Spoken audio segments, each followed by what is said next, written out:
Welcome back to my YouTube channel and my podcast. I'm Lydia McGrew. I'm going to continue my series on the name statistics argument in the Gospels and Acts for their historical reliability. It was promoted originally by Richard Bauckham, and there has been a recently published article by two authors, Gregor and Blais, critiquing Bauckham's argument. Right now I'm talking about disambiguation. I talked about that last time, and today I'm going to continue talking about a different kind of argument from disambiguation. The argument I talked about last time concerned what I called narrative clumps, name clumps, and the way that this is an argument for reliability in reporting names. You can go back and watch that. I'm not going to recap that because we've got material to get to today. Today, I'm going to talk about what I consider to be narratively unnecessary disambiguators. And I'll probably be continuing this next time as well. And I'll talk there more about what I mean by narratively unnecessary, or I sometimes call them out of the blue. One way to be narratively unnecessary is for there to be very few persons of that name in that document.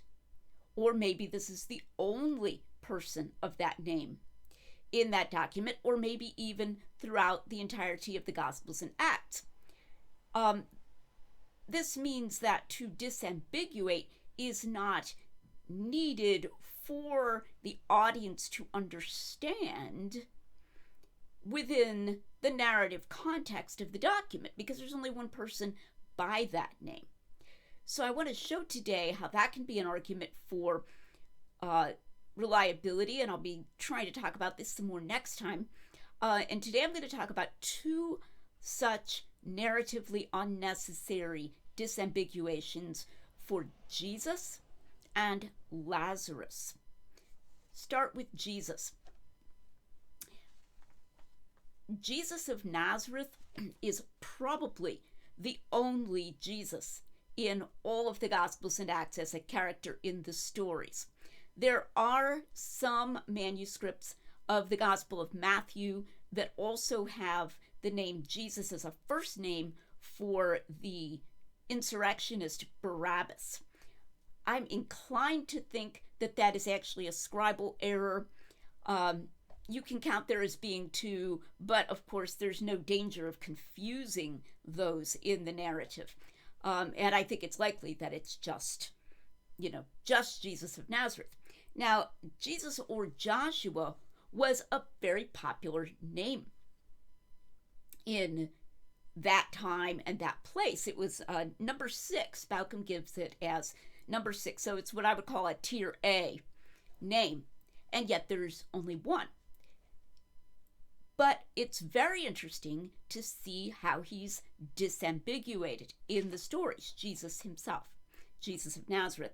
This, by the way, shows how the disambiguation argument is separate from the name statistics argument. Not separate in the sense that they can be completely disentangled, obviously, but in the sense that it has its own force, aside from just pointing out similarities between name distributions in the Gospels and in the population.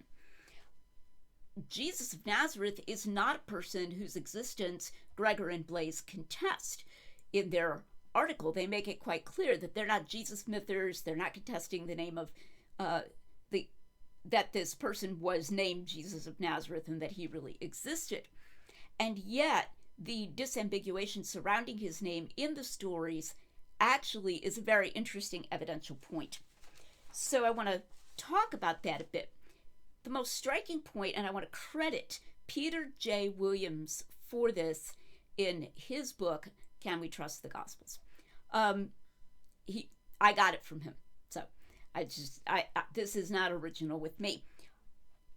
The narrator of the Gospels does not disambiguate Jesus as if, someone might not be sure who he is. This makes sense. because the narrator is writing in the first instance for a Christian audience, or at least an audience that's familiar with Christianity. And so they're only thinking of one person named Jesus. They're not going to be confused. So it'll be like, Jesus said this, Jesus went there, Jesus did that, in the voice of the narrator. But in the voices of the persons in the story, the characters in the story, there's almost always, I only know of one exception to this, there's almost always a disambiguator used.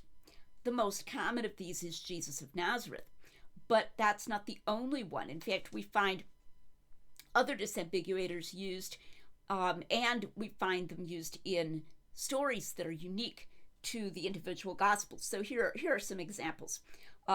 Mark 10:47. The blind beggar Bartimaeus hears this commotion. He's in Jericho, asks what's going on, and when he hears that Jesus of Nazareth is passing by, he starts calling out, asking him to heal him, asking him to have mercy upon him. So just hearing, there's some guy named Jesus passing by, that's not going to tell him that this is someone who's believed to be a miracle worker, but specifically when he hears that it's Jesus of Nazareth passing by, then he starts calling out. Mark 14:67, one of the accusations against Simon Peter in the passages about his denial. You were with Jesus the Nazarene. Okay? And they can tell that because of his accent that gets brought out. The Galileans had a specific accent, Jesus the Nazarene. Matthew 21:11, after the triumphal entry, this is unique in Matthew. People are wondering, who is this guy? Like, why is there such a big to-do being made about his coming in? And they're answered, this is the prophet Jesus from Nazareth of Galilee. This kind of elaborate, long explanation of which Jesus it is. That's the answer. John 6, this is in the middle of Jesus' bread of life discourse, where he's saying he came down from heaven, and the people are sort of wondering, what does that mean, he came down from heaven? And they say, is this not Jesus, the son of Joseph? So that's another disambiguation for him. And by the way, John doesn't contain an infancy narrative, so this is his own reference to Jesus being the son of Joseph, but it's in the mouth of the people in the story. Bouncing back to John 1:45, Philip believes that he's discovered the Messiah, so he goes to his friend Nathanael and says, we found the Messiah. He's Jesus of Nazareth, the son of Joseph. So it puts both of those together. In all the preaching in Acts, when Peter or somebody else, stands up, they're telling people who might not know the story, they'll say, Jesus of Nazareth or Jesus the Nazarene, to tell them which one they're talking about. It's very consistent. The only exception that I know of is the man born blind in John 9, who says the man named Jesus, so he's like not really sure who he was, but otherwise it's exceptionless. And so it shows that even though the authors themselves don't feel a need as narrators to explain which Jesus, they're reporting incidents where people are using that, which would make sense because it's one of the most popular names of the time, and it hadn't become, tied to this one historical person because he was just doing his ministry. And so people, when they wanted to say this is Yeshua, they would say something to show which Yeshua. I want to contrast this with the Gospel of Mary, so-called 2nd century apocryphal gospel. This again is something Williams brings out. Jesus is just called the Savior. So there's absolutely no awareness of his specific name and the specific way he would have been referred to at the time. Now, as always, if you're determined, you can make up one of those sort of Cartesian deceiver theories where they're doing this, elaborate thing, which then nobody noticed for 2,000 years. And they're saying, I know, I'll, even though I, as the narrator, am just going to refer to Jesus, I'm going to put it into the mouths of my characters to call him Jesus, the son of Joseph, or Jesus of Nazareth, to make it look more authentic, even though my audience may not even notice that or think that it lends authenticity to it. You can always make up some kind of elaborate deception scenario like that, even in cases where it probably wouldn't do the deceiver any good. But that's not a good way to argue, and it's certainly not something that counts as some kind of statistical critique. So, disambiguation of the name Jesus. And let me also point out that even though Gregor and Blais do not contest the existence of Jesus, no doubt they would question various of these specific stories. But this is an argument for the authenticity of the stories, the authenticity of that language in the mouths of the characters from the pre-70 Israelite culture right there in that region and in that time, where there were a lot of people named Jesus. All right, I want to move on to Lazarus.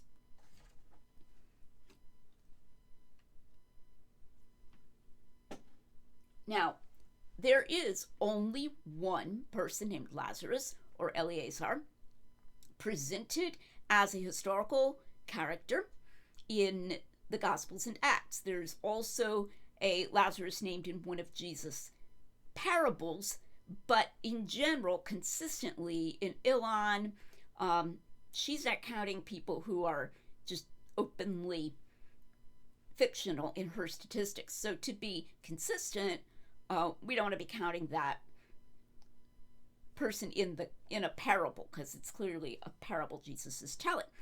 Now, this is a statistical outlier. There's no question that this is a statistical outlier.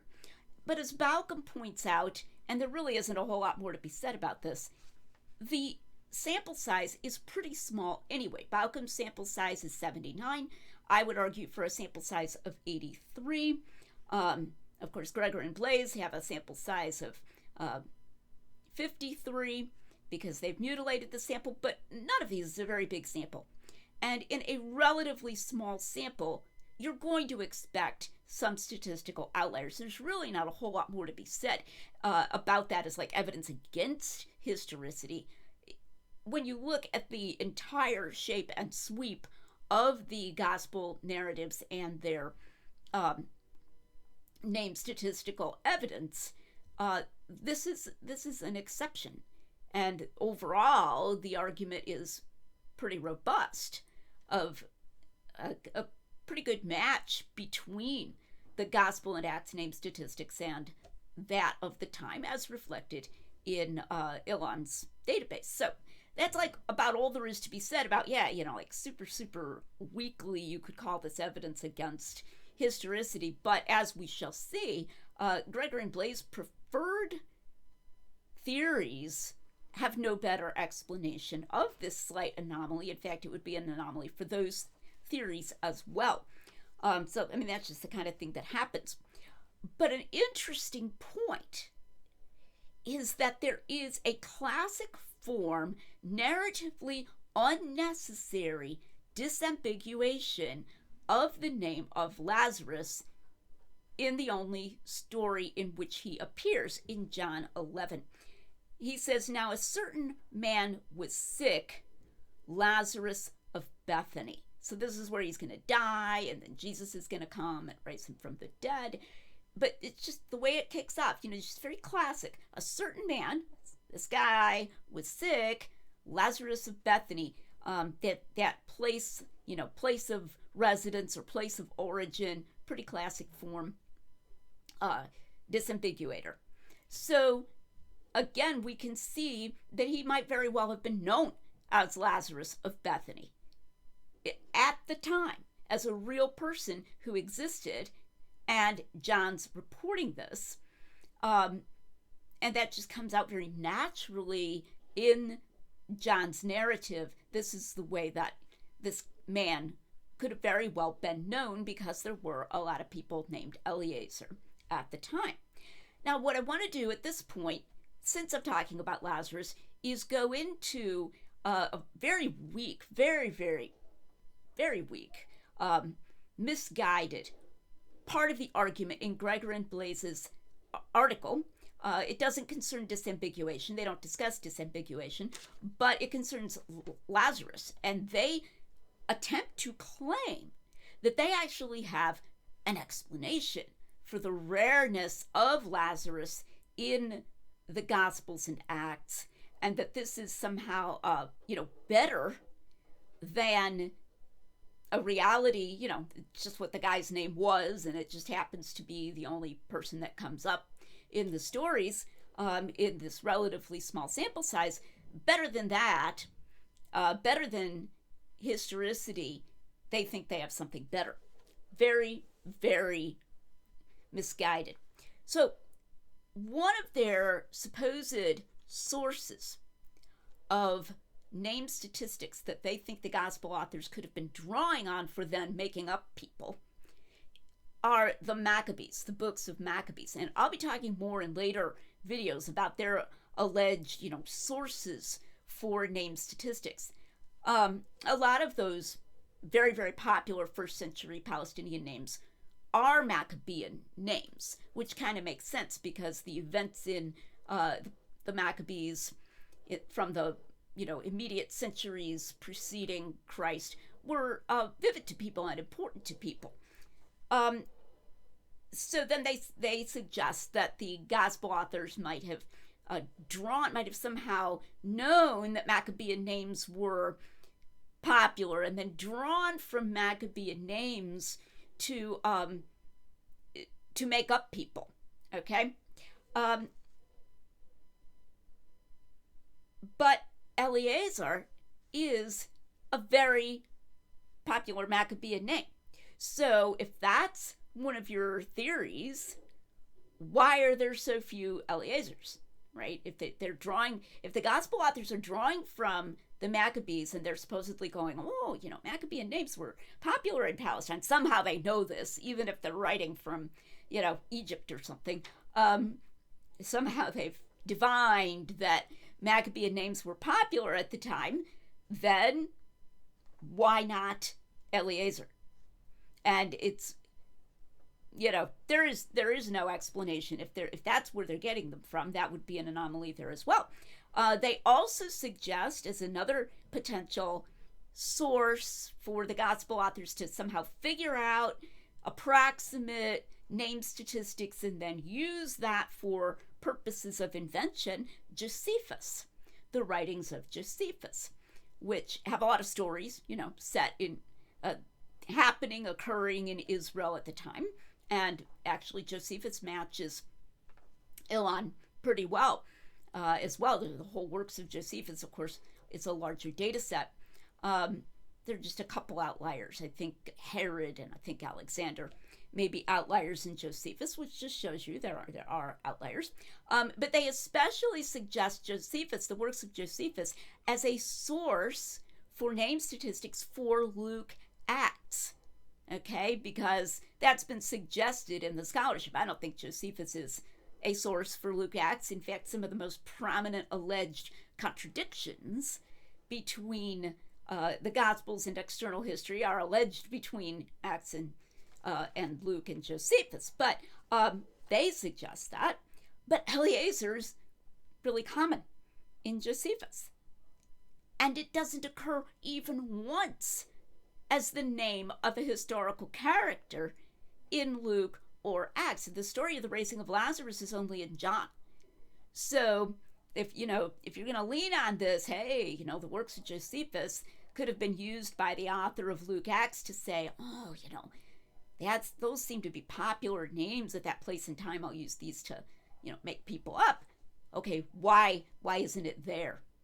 Why aren't there Lazaruses, Eliezers, in invented, alleged historical characters, or even contested, maybe we should call them, in Luke. All right, now they have a quote, and I want to read this from their paper. Quote, "While it was a Maccabean name, no Christian named Eleazar/Lazarus is known outside Gospels Acts, and the name features neither among the 12 apostles nor among Jesus' siblings. This presumed difference in a level of exposure to the name Eleazar/Lazarus, when compared, for example, to Simon, might offer at least some reason why we observe as many as 4 Gospels Acts characters named Simon outside the lists of the 12 apostles and Jesus' siblings. In contrast, the name Eleazar/Lazarus is underrepresented in Gospels Acts, despite its popularity in the contemporary population."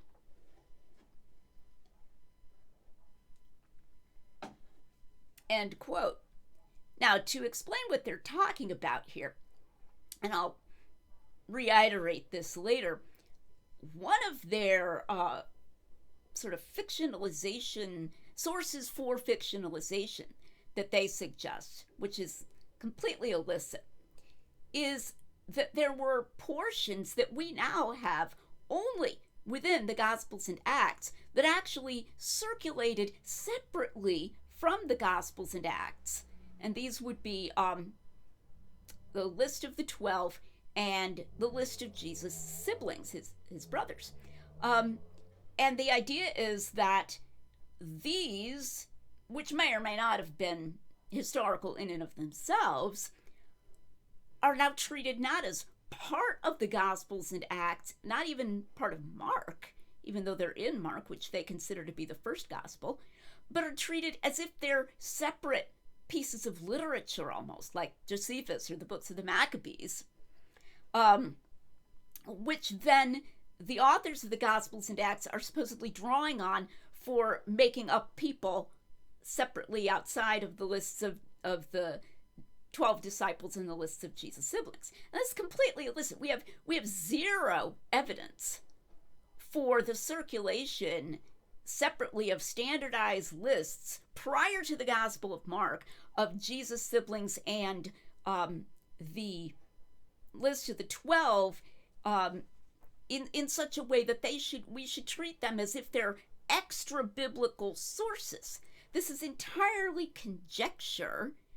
And then what they're trying to do is instead of, giving them credit for the accuracy of the name statistics as even reflected in the lists of the 12, they're trying to set the list of the 12 as some kind of alternative to reality for a knowledge of name statistics on the part of the gospel authors. And disambiguation fits with this too, because we find in the list of the 12, we find the common names disambiguated and the uncommon names not disambiguated. We talked about that last time with Thaddeus, where Luke doesn't have Thaddeus and does have Judas, son of James. This, by the way, also argues for the independence of Luke's evidence, because he has a somewhat different form of the list of the 12. He uses a different disambiguator for the other Simon, and he also has this Judas, son of James, and doesn't have Thaddeus. So this is just completely wrong to act as though these lists are these separate, almost literary or sources for oral fictionalization from which to draw in the Christian community. But there's even more. They seem to be saying that the absence of any other Christian named Eleazar, for example, in the Church Fathers, is somehow helping us to understand the explanation for the low occurrence of Eleazar. So, for example, they have a footnote, and they mention that there are 2 allegedly fictional characters named Eleazar in the Clementine homilies. But then they're like, it's really rare. Well, but that is part of the explanation, or part of the data, to be explained. We're trying to figure out why in the Christian document. We are curious, and I think it's just a random outlier. But at this point in Gregor and Blais' paper, the thing to be explained is Christians having relatively few Eleazars in their works, in the things that they're writing.